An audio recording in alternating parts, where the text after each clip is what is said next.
Let us start with a short story. Many years ago, in a small village called Kishanpur, lived two friends, Dhanu and Mishri. Dhanu's father worked on a fishing boat. Dhanu's mother sold the fish at the village market. Dhanu's parents were not interested in sending Dhanu to school. They wanted him to grow big and strong quickly to help them with catching and selling fish. Mishri's parents worked as farm laborers on paddy fields. Mishri's parents wanted Mishri to study and make a good career for herself. So while Mishri started going to the village school, Dhanu spent all his time roaming around in the village. Mishri's parents took her to the doctor every time she was sick. Dhanu's parents could not afford good medical care for him, and he developed a chronic liver disease. In a few years, Mishri completed her schooling and went on to take a vocational course or training in computer applications. Dhanu, on the other hand, kept too sick to even get trained as a fisherman. Today, Mishri earns a good salary working in an office in a nearby city. Dhanu makes a meager living selling fish in the village market. Both Dhanu and Mishri came from the same village and from quite similar family backgrounds. So, why is Mishri's present situation far better than Dhanu's? The three things that made Mishri achieve a better position in life than Dhanu are education, good health care, and training. Uneducated, untrained, and unhealthy people like Dhanu are a nation's liability. Such people find it difficult to care for themselves and can do little for society. On the other hand, educated, trained, and healthy people like Mishri are an asset to the nation. These people not only make a good life for themselves, but they also contribute to the betterment of society. Education, good medical care, and training are the three investments that transform people into assets or resources. Such educated, healthy, and well-trained people constitute the human resource or human capital of a nation. India's rising population is often seen as a problem. It is considered a liability to provide such a large number of people with food, education, health care, and skills. However, the fact that an educated, skilled, and healthy population contributes tremendously to a nation's productivity is often overlooked. In fact, the investment made in educating and training people and providing them with health care is more than recovered by the higher productivity of a healthy, skilled workforce. Great importance is attached to resources like land and physical capital like money and machines. However, imagine what would happen to these resources without human capital. Without human capital, resources like land and machines would be of no use and just waste away. This is because human resources put other resources to productive use and not the other way around. The difference that investment in education, medical care, and training makes to human resources is evident in all production sectors, including agriculture. The Green Revolution in India is a direct result of better knowledge and techniques provided to farmers. For many industries like the IT industry, skilled manpower or human capital is more valuable than machines and equipment. India's IT industry is a good example of how a largely human resource-based industry can make a significant contribution to the country's gross domestic product or GDP. Japan is another good example of a country that has achieved great success by investing on the education and health of its people. The efficiency and technological skills of the Japanese are evident by the fact that Japan exports more than it imports despite being poor in natural resources. Compare Japan's story with some countries in Africa that are enormously rich in natural resources but have largely uneducated and unskilled populations. These countries are the poorest nations in the world. Any child with an investment in education, medical care and training can become a useful human resource. The responsibility to make a child a useful human resource rests with the parents. Educated parents are more inclined to spend on their child's education, healthcare and training. The child who grows up to be a good human resource similarly takes care of his children. This forms a virtuous cycle. On the other hand, uneducated parents are less inclined to invest on their child's education and healthcare. The child who grows up with such disadvantages tends to keep his children in similar deprived conditions, creating a vicious cycle to produce poor human resources. You are in school, which shows that your parents are willing to invest in your education. It is your responsibility to work hard too. Choose a vocation that interests you and become useful human capital for your country. If you look around, you will see that people work in different professions. But why do people work? People work to generate income to be able to provide for themselves and their families. Just like an individual, the government of a country also needs to generate income to look after its population and carry on works of public interest, nation building and international trade.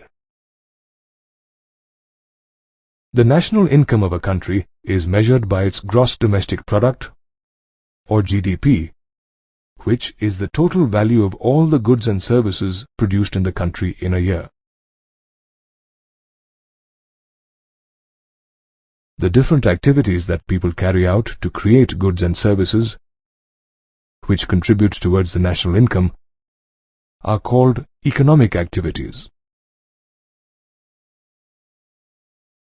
Economic activities can be classified based on their nature and purpose. Based on their nature, the economic activities can be classified into three sectors: primary sector, secondary sector, and tertiary sector.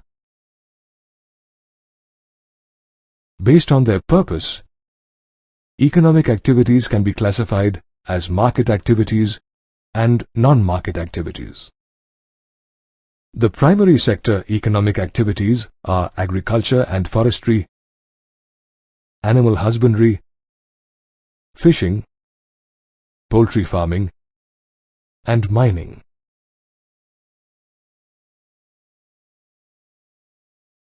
The secondary sector economic activities include quarrying or mining of stone slabs and manufacturing of goods.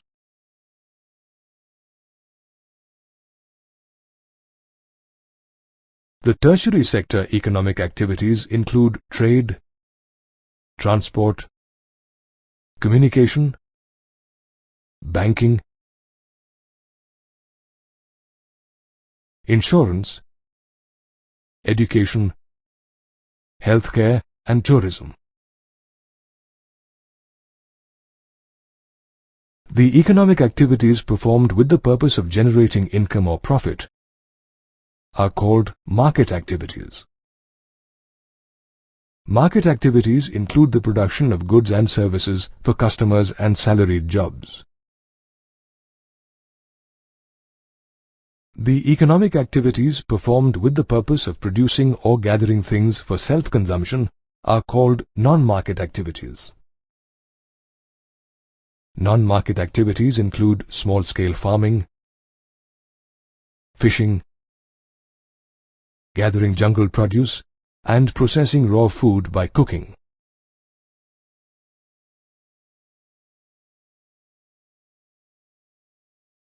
Note that agriculture is an example of both market and non-market activity.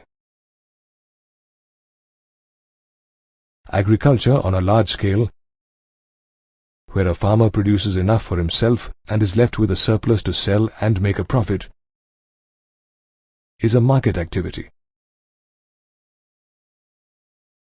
However, agriculture on a small scale just to feed the farmer and his family is a non-market activity. Now let us look at the kind of economic activities performed by men and women. These are a little different, as traditionally we have separate roles defined for men and women in a family. In our society, men are expected to go out and work to earn money and provide for the family. Women are generally expected to stay at home and look after household chores like cooking, cleaning, washing, and looking after the children. The men get paid for the work they do. Their work contributes to the national income. However, the women never get paid for the hard, back-breaking housekeeping work they do. Their work does not contribute to the national income. Times have changed now, though. Today, women also go out, work, and get paid just like men. How much a person can earn depends on his or her education and vocational skills. A large number of women with poor education and skills are employed in the unorganized sector doing manual labor like rolling incense sticks, making matches, and picking tea leaves. This has several disadvantages. The main disadvantages for women employed in the unorganized sector are less wages than men, low and irregular income, no job security and legal protection, and absence of basic facilities like maternity leave, medical care, and child care. However, women with higher education and advanced skills secure high-paying jobs as teachers, doctors, and administrative officers in the organized sector. In jobs in the organized sector, women get paid at par with their male colleagues and enjoy all the benefits of a secure job. In line with the modern Indian philosophy of providing equal opportunities to men and women, the highest public post of the President of India is occupied by a woman, Srimati Pratibha Devi Singh Patil. Education, healthcare, and training make a population an asset to a country. Thus, these are the three factors that determine the quality of a nation's population. Uneducated, untrained, and unhealthy people find it difficult to take care of themselves and can do little for society. Thus, they are a nation's liability. Why is education so important? What does it do to make you an asset to your nation? Education unlocks the doors of new aspirations and opportunities for you and allows you to have a good life. Education inculcates good values to make you a better person. Education allows you to find good employment so that you can contribute to the national income. Education prepares you to become a responsible citizen and contribute to the country's good governance. India's national education policy recognizes the importance of education in tackling the problems and the requirements for a person's growth. Now, let us look at some steps taken by our government to educate people in India. The national expenditure on education grew from just 151 crore rupees in the first 5-year plan of 1951 to 43,825 crore rupees in the 10th plan of 2002. From 1951 to 2002, the expenditure on education rose from just 0.64% to 3.98% of our gross domestic product.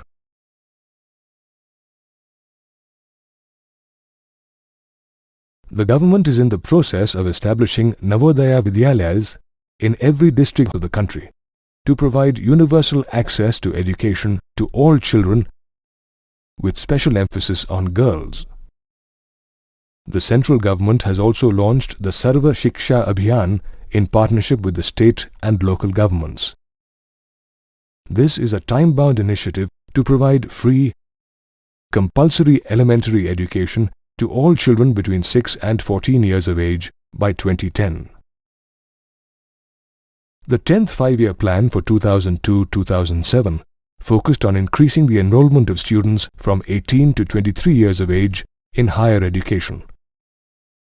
The 10th Plan also aimed to combine formal, informal and distance education to provide better access to education to students in all parts of the country. The government aims to provide vocational training even to high school students. However, many well-paying skills are acquired through higher education in colleges after school. The number of universities and colleges of higher studies have grown in number since 1951. Still, these are not enough to accommodate all the aspiring students in the country. The chart here shows the rise in the number of college students and teachers in India between 1951 and 1999. Clearly, the number of teachers has not increased in proportion with the large increase in the number of students. The state of education in a country is measured by its literacy rate. Let us see the trend in the literacy rate of India. The chart here shows the change in the literacy rate in India from 1951 to 2001. You can see that the literacy rate is continuously on the rise. You can also see that the literacy rate is higher for the male population than for the female population. This is mainly due to the tradition of less emphasis on education of girls. Fortunately, this trend appears to be changing. People in urban areas are more literate than people in rural areas.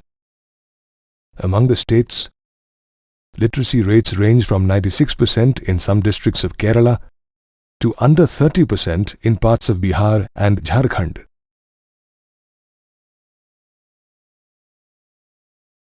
After education and training, let us move on to health. Why is staying healthy important for you? Good health allows you to fight illness and perform to your full potential. Good health allows you to work more efficiently and be an asset for the organization you work for. Besides career opportunities and growth, good health is important for your overall well-being as an individual. Our national health policy aims to make healthcare and family welfare programs more accessible to people and provide them with nutritional guidance with special focus on the poorer sections of society. There has been a tremendous increase in the number of healthcare institutions in India in the past few decades. Health sub-centers, primary health centers, and community health centers catering to the rural population have grown in large numbers. A good indicator of the increase in health facilities is the number of hospital beds available in India. Indian doctors are renowned the world over for their expertise. The pool of trained doctors and nursing staff has also increased in India, though there is still more requirement for such people. How do you judge the health of a population? The health of a population is indicated by parameters like its life expectancy, infant mortality rate, and birth and death rates. Better healthcare facilities increased the average life expectancy in India to 65 years by the year 2000. Infant mortality rate is the number of deaths of children under 1 year of age per 1,000 live births. Child and family care programs reduced the infant mortality rate in India from 147 in 1951 to 75 by the year 2000. Birth rate is the number of babies born per 1,000 people in a given time. With increasing awareness about family planning, the birth rate in India came down to 26.1 by the year 2000. Death rate is the number of deaths per 1,000 people in a given time. With better health care, the death rate in India decreased to 8.7 by the year 2000. Like education, healthcare facilities are also not uniformly distributed in India. For example, while the states of Karnataka, Andhra Pradesh, Tamil Nadu and Maharashtra have 81 out of the 181 medical colleges in India, the densely populated states of Bihar and Uttar Pradesh have very few. We often hear about the problems of unemployment and unemployed people. Who exactly qualifies as being unemployed? Let us look at some people to understand the definition of unemployment. Meet the Kumar family. Let us see what each person in this family does and decide whether he or she is unemployed or not. Mr. Kumar's father is a retired senior citizen. He no longer goes out to work, but he is not considered unemployed as he is above the age of 59. Mr. Kumar's daughter is still in school. She cannot be considered unemployed as she is less than 15 years of age. Mr. Kumar goes out to work in an office and gets paid for it. He is certainly employed. Mrs. Kumar prefers to look after her house and family. She willingly does not want to go out and work to earn. Thus, she also cannot be considered unemployed. Mr. Kumar's son is 20 years old. He is willing to work but has no job as yet. He belongs to the category of unemployed people. Unemployment exists when a person, 15 to 59 years of age, who is willing to work at acceptable wages, cannot find a job. Such a person is called an unemployed person. The form of unemployment is different in rural and urban areas. In villages, people usually face seasonal unemployment or disguised unemployment. On the other hand, in large towns and cities, people often face educated unemployment. Seasonal unemployment occurs when people cannot find work for a few months in a year. Seasonal unemployment is mostly faced by farm laborers in rural areas. These people have lots of work during the sowing and harvesting seasons. However, there is little or no work in the months in between. Thus, farm laborers are seasonally unemployed. Disguised unemployment occurs when people appear to be employed but do not increase the productivity at their place of work.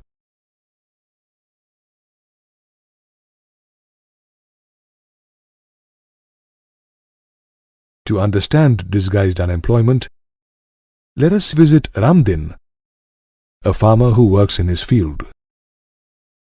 Ramdin's wife and his 3 sons also work in the same field. Ramdin's field is small. It requires the labor of only 3 people, but actually 5 people are employed on it. The work of 2 extra persons does not increase the productivity from the field. Thus, 2 people in Ramdin's family face disguised unemployment. They just appear to be employed. Disguised unemployment is easier to bear because each person has a share in the produce. However, this sharing does not improve the condition of the family. Eventually, people facing disguised unemployment have to find other work where they can actually be productive. The unemployment faced by people who are matriculates, graduates, or postgraduates is called educated unemployment. Studies suggest that there are more unemployed graduates and postgraduates than unemployed matriculates. The manpower situation in India shows a conflicting picture. While there is a growing demand for technically qualified people to boost India's economic growth, we also see so many technically qualified people being unemployed. Unemployment is a cause of many social evils. It wastes precious human resources, making people hopeless victims of depression and a liability to the nation. Unemployment creates what is called an economic overload. This is a situation where a small percentage of the employed population supports a large percentage of unemployed people. An unemployed person cannot provide healthy, nutritious food to his family. This leads to a decline in the health of the people and overall deterioration in the quality of life. In some cases, parents have to unwillingly withdraw their children from school when they can't afford their education due to unemployment. High rates of unemployment indicate a sick, sluggish economy. Thus, unemployment not only affects individuals, but has a negative impact on the overall economy of a nation.